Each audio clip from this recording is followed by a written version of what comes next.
नमस्कार, KP news 24x7 में आपका स्वागत है। मैं हूं आपके साथ मानसी रंगदल। इस वक्त के मुख्य समाचारों के साथ। पंजाब राजस्थान के बाद अब कर्नाटक में पैदा हुआ कलह। सिद्धरमैया और डीके शिव कुमार के झगड़े ने बढ़ाई कांग्रेस की परेशानी। बेंगलुरु में होटल को बिल से 40 पैसे ज्यादा लेना पड़ा भारी। वकील ने लगाया धोखा देकर लाखों कमाने का आरोप। आमिर खान और किरण राव की तरह कायम रहेगी शिवसेना बीजेपी की दोस्ती। शिवसेना के सांसद संजय राउत ने कही ये बात। आज है आरजेडी का 25वां स्थापना दिवस। लालू यादव ने किया कार्यक्रम का उद्घाटन। रामविलास पासवान को किया याद। योग गुरु बाबा रामदेव ने दर्जनों एफआईआर को लेकर सुप्रीम कोर्ट में जमा कराए दस्तावेज। अगले हफ्ते होगी सुनवाई। हमें कोरोना वायरस के साथ जीना सीखना होगा। ब्रिटिश प्रधानमंत्री बोरिस जॉनसन ने कही ये बात।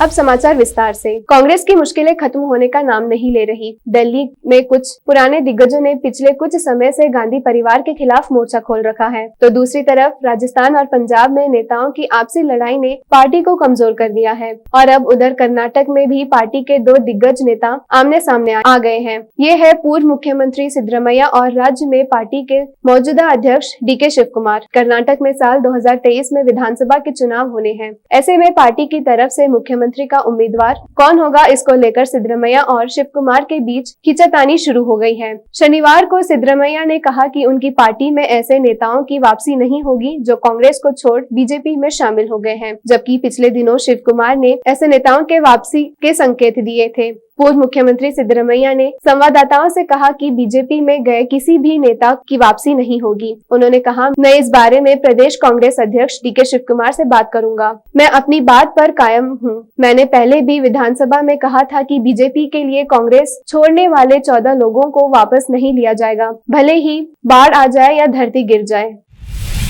कर्नाटक की राजधानी बेंगलुरु में एक होटल को बिल से 40 पैसे ज्यादा लेना भारी पड़ा है और यह मामला कोर्ट पहुंच गया है। एक वकील और कार्यकर्ता ने 40 पैसे के लिए एक होटल के खिलाफ शिकायत दर्ज कर दी है और बिल का राउंड ऑफ करने के खिलाफ होटल को कोर्ट में घसीटा है। रिपोर्ट के अनुसार टी नरसिम्हा मूर्ति नाम के वकील ने बेंगलुरु जिला उपभोक्ता विवाद निवारण आयोग से संपर्क कर होटल के खिलाफ शिकायत दर्ज कराई है और आरोप लगाया है कि मार्च महीने में वहां होटल में गए थे, जहां उनका बिल 264.60 पैसे होना चाहिए था, लेकिन होटल वालों ने बिल 265 रुपए बना कर दिया। वकील टी नरसिम्हा मूर्ति ने कहा, 40 पैसे ज्यादा चार्ज किए जाने को लेकर होटल वालों ने उचित जवाब नहीं दिया। उन्होंने ग्राहकों को धोखा देने का आरोप लगाते हुए कहा, अगर इसी तरह होटल वाले लोगों से बिल को राउंड ऑफ कर चार्ज करते रहे तो वो एक प्रकार से लोगों को धोखा देकर लाखों रुपए कमा रहे हैं।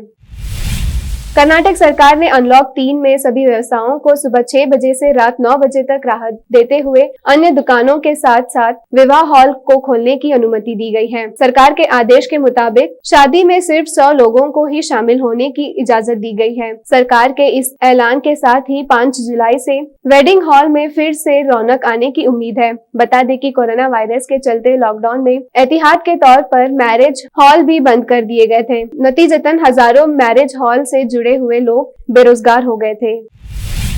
महाराष्ट्र के औरंगाबाद में एमआईएम द्वारा आयोजित एक चिकित्सा शिविर में सैकड़ों लोगों की जांच की गई और उन्हें मुफ्त दवाएं दी गई। शिविर में विशेषज्ञ चिकित्सकों ने स्वेच्छा से भाग लिया। औरंगाबाद के रोशन गेट क्षेत्र में मजलिस द्वारा आयोजित एक चिकित्सा शिविर में विशेषज्ञ डॉक्टरों ने स्वेच्छा से रोगियों की जांच करने और दवाएं लिखने के लिए कहा। शिविर में आने वाले मरीजों को निःशुल्क दवा भी प्रदान की गई। दिन भर चले चिकित्सा शिविर से सैकड़ों लोगों ने लाभ उठाया। मजलिस के राज्य के कार्यकारी अध्यक्ष डॉक्टर गफ्फार खादरी के जन्मदिन के अवसर पर चिकित्सा शिविर का आयोजन किया गया। खादरी ने चिकित्सा शिविर के आयोजन पर प्रसन्नता व्यक्त की। इस मौके पर पूर्व नगर सेवक शाहनवाज हुसैन, सामाजिक कार्यकर्ता जुबैर खान और पार्टी के अन्य नेता मौजूद थे।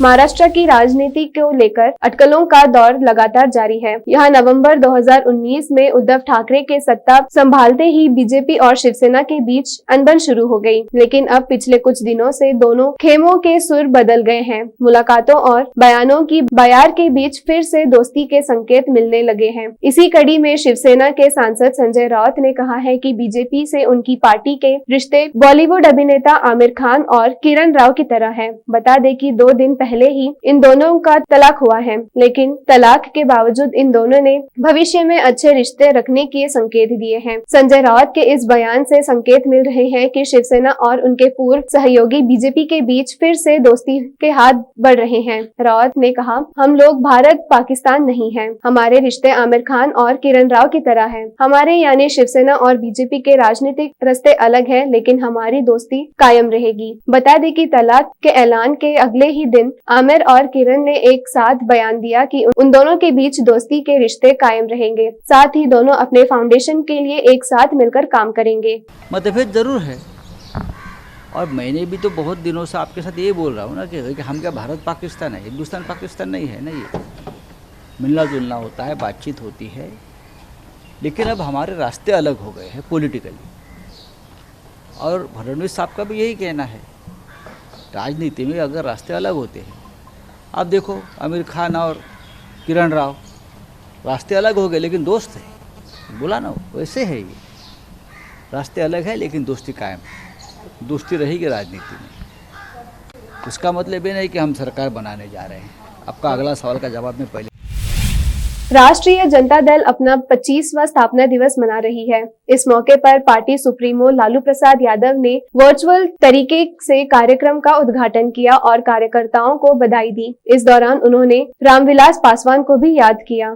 लालू प्रसाद यादव ने करीब 3 साल के बाद पहली बार पार्टी के कार्यकर्ताओं से बात की और कार्यक्रम की शुरुआत करते ही कहा कि विषम परिस्थितियों में हमारे साथी यहाँ कार्यक्रम मना रहे हैं। इस मौके पर मैं सबको बधाई देता हूँ। बहुत जल्द आप सबके बीच आऊंगा। अपने संबोधन में लालू प्रसाद यादव ने लोक जनता पार्टी के अध्यक्ष रामविलास पासवान को याद किया। उन्होंने कहा कि आज रजत स्थापना दिवस के दिन रामविलास पासवान की जयंती है। रामविलास पासवान हमारे साथ मंत्री भी रहे हैं। उनके नहीं रहने से मैं काफी आहत हूँ। उनके प्रति गहरी संवेदना प्रकट करता हूँ। उत्तर प्रदेश में विधानसभा चुनाव करीब आते देख समाजवादी पार्टी ने अपनी तैयारी तेज कर दी है। पार्टी में रोज नए नेताओं को शामिल कराया जा रहा है, साथ ही जनता के बीच अपनी पहचान बढ़ाने की कोशिश जारी है। इन दिनों सपा नेता अबू आसिम आजमी लगातार यूपी के दौरे पर रहते हैं और अखिलेश यादव से मुलाकात करते हैं। अबू आजमी ने कई मुस्लिम धर्मगुरुओं और नेताओं की अखिलेश यादव से मुलाकात कराई और उन्हें पार्टी के साथ जोड़ने का काम किया है। इसके अलावा रविवार को यूथ कांग्रेस के कई नेताओं को अबू आजमी ने सपा में शामिल कराया है। अबू आजमी ने मीडिया से बातचीत में कहा कि असदुद्दीन अवैसी वोट कटवा बनना चाहते हैं, लेकिन यूपी की जनता अवैसी को पहचानती है। बंगाल में अवैसी का खेल नहीं चला। बंगाल की तरह ही यूपी में भी हर धर्म के लोग एक होकर समाजवादी पार्टी को वोट करेंगे। सपा नेता आजमी ने कहा कि जो बीजेपी कहती है वो अवैसी करते हैं। जैसे बंगाल में ममता दीदी बीजेपी का विकल्प थी, वैसे यूपी में समाजवादी पार्टी के अध्यक्ष अखिलेश यादव बीजेपी के विकल्प हैं। उन्होंने कहा कि इस बार के चुनाव में हिंदू और मुस्लिम दोनों मिलकर चलेंगे। कुछ लोग हमें लड़ाना चाहते हैं। बीएसपी और कांग्रेस पर निशाना साधते हुए आजमी ने कहा कि यह दोनों दल तो लड़ाई में ही नहीं है। अब समय एक छोटे से ब्रेक का।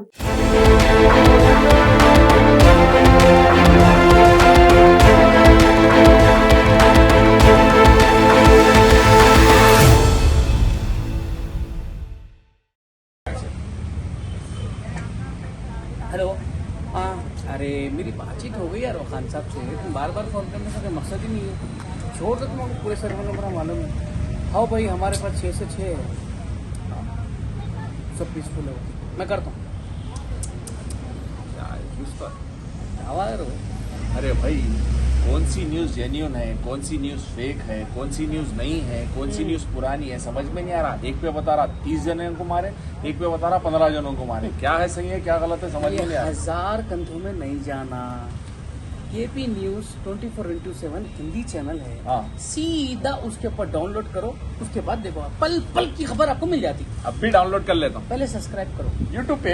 यस, आप लोग भी KP news 24/7 Hindi news channel है, इसको सब्सक्राइब करिए, अप टू डेट रहिए, जल्दी कीजिए। केपी चैनल के निर्देशक और नूर शिक्षण संस्थान के अध्यक्ष मोहम्मद अयाज खान ने एक बार फिर आगे आकर जरूरतमंदों की तरफ मदद का हाथ बढ़ाया। राज्य में अप्रैल माह से लॉकडाउन की स्थिति बनते हुए अब जब संपूर्ण लॉकडाउन किया गया है, ऐसे में रोज काम करने वालों का रोजगार छिन जाने या अन्य कामकाज बंद रहने से परेशान चल रहे लोगों को अयाज खान ने अपनी ओर से मुफ्त राशन किट वितरण किया। अयाज खान मुसीबत के समय लोगों की मदद के लिए आगे आए हैं। वह हमेशा लोगों के कठिन समय में उनकी किसी न किसी प्रकार से बिना किसी भेदभाव से मदद करते आए हैं। बीदर में लॉकडाउन के शुरू होते ही उन्होंने लोगों को संकट का सामना न करना पड़े, इसलिए राशन किट वितरण किया। शहर में विभिन्न क्षेत्रों में राशन किट वितरण कर रहे हैं। इसके अलावा खान साहब के कॉलेज तक पहुंचे जरूरतमंद लोगों को भी किट दिया जा रहा है। अयाज खान का कहना है कि लॉकडाउन के कारण लोगों में परेशानी और डर है। ऐसे में लोगों का कामकाज बंद रहने से कठिनाई का सामना कर रहे लोगों को परेशानी न हो, इसलिए सभी धर्मों के लोगों को यह राशन किट बांटे जा रहे हैं।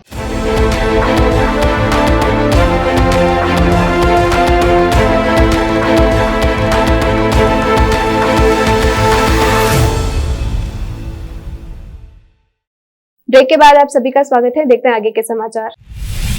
योग गुरु बाबा रामदेव ने एलोपैथी पर उनके विवादित बयान के बाद अलग अलग राज्यों में दर्जनों एफआईआर को लेकर सुप्रीम कोर्ट का दरवाजा खटखटाया है। बाबा रामदेव की ओर से याचिका से जुड़े तमाम दस्तावेज और सीडी सुप्रीम कोर्ट में देर रात जमा कराई गई। सुप्रीम कोर्ट अब याचिका पर एक हफ्ते के बाद सुनवाई करेगा। सीजेआई एनवी रमना ने सोमवार को सुनवाई के दौरान कहा कि उन्हें कल रात 11 बजे ही रामदेव की ओर से भारी संख्या में दस्तावेज और सीडी मिले हैं, इसीलिए उनको देखने में समय लगेगा और वो अगले हफ्ते सुनवाई करेंगे। एलोपैथी पर बयान देने के कारण दर्ज हुई अलग अलग एफआईआर को दिल्ली ट्रांसफर करने की योग गुरु रामदेव की याचिका पर सुप्रीम कोर्ट ने सुनवाई की। वहीं दिल्ली मेडिकल एसोसिएशन ने सुप्रीम कोर्ट में अर्जी दाखिल कर बाबा रामदेव की याचिका का विरोध किया है। एसोसिएशन ने अपनी अर्जी में कहा है कि बाबा रामदेव को कोई भी राहत नहीं दी जानी चाहिए। याचिका में कहा गया है कि रामदेव ने एलोपैथी की छवि इसलिए खराब की ताकि वो अपनी दवा कोरोनिल को बढ़ावा दिया जा सके। पश्चिम बंगाल में रविवार शाम को बड़ा हादसा होने से टल गया। यहाँ के पूर्व बर्दवान के सुतली रेलवे स्टेशन पर खड़ी एक ट्रेन के नीचे पहले बम जैसी कोई चीज देखे जाने से अफरा तफरी मची। बाद में बम निरोधक दस्ते की जांच में वो जिंदा बम निकला, जिसे निष्क्रिय कर दिया गया। वस्तु देखने में संदिग्ध लगने पर इसकी सूचना आरपीएफ को दी गई। सूचना के बाद मौके पर पहुंची आरपीएफ अधिकारियों ने वहां रेलवे ट्रैक की घेराबंदी कर ट्रेन को वहां से हटाया। बाद में बम निरोधक दस्ते को इसकी जानकारी देकर बुलाया गया। घटना की सूचना मिलने के बाद बम निरोधक दस्ता वहां पहुंचा और बम को बरामद कर लिया है। बाद में उसे निष्क्रिय कर दिया गया।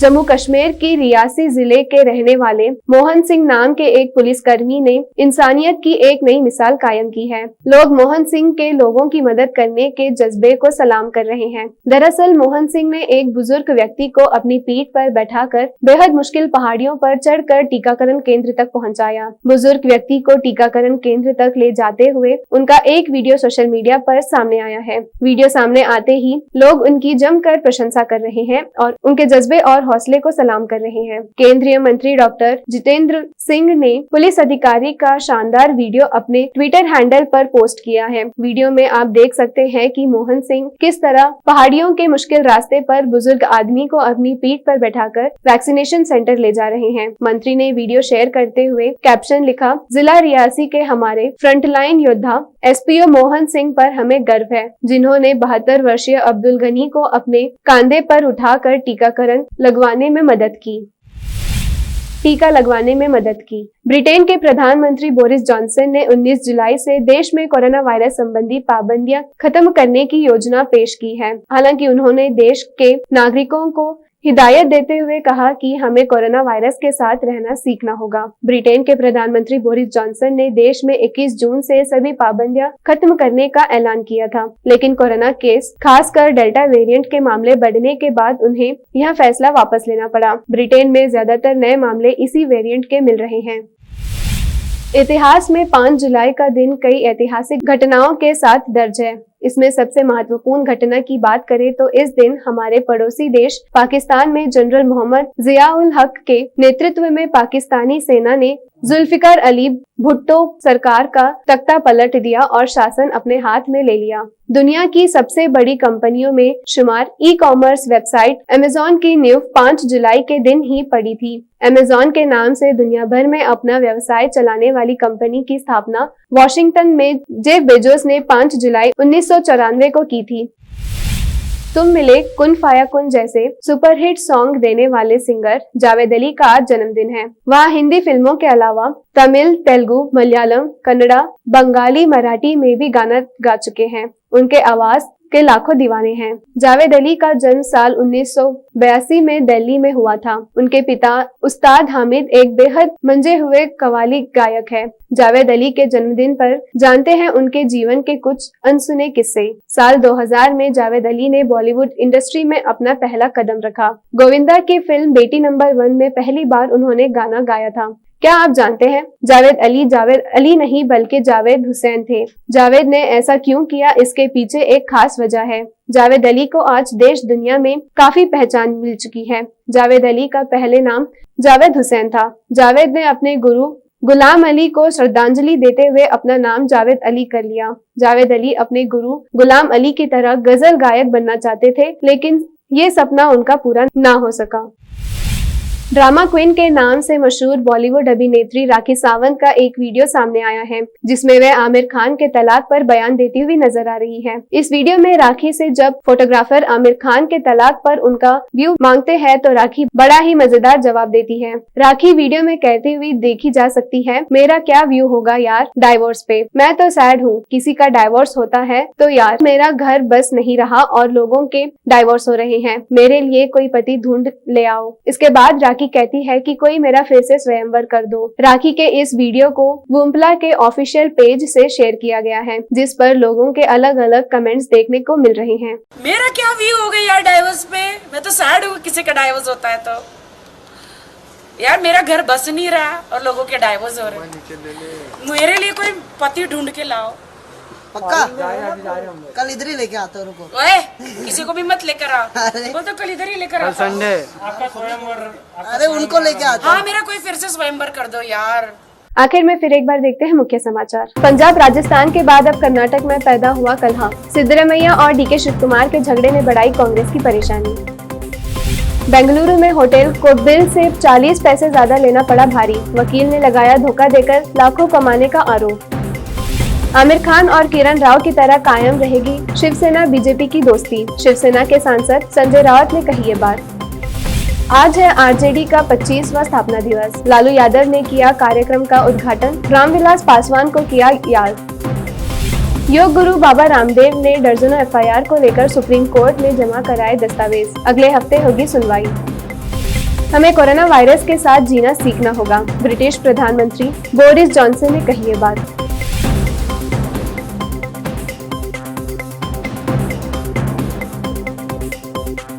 केपी न्यूज में फिलहाल इतना ही। देश प्रदेश के समाचारों के लिए देखते रहिए केपी न्यूज 24/7। धन्यवाद।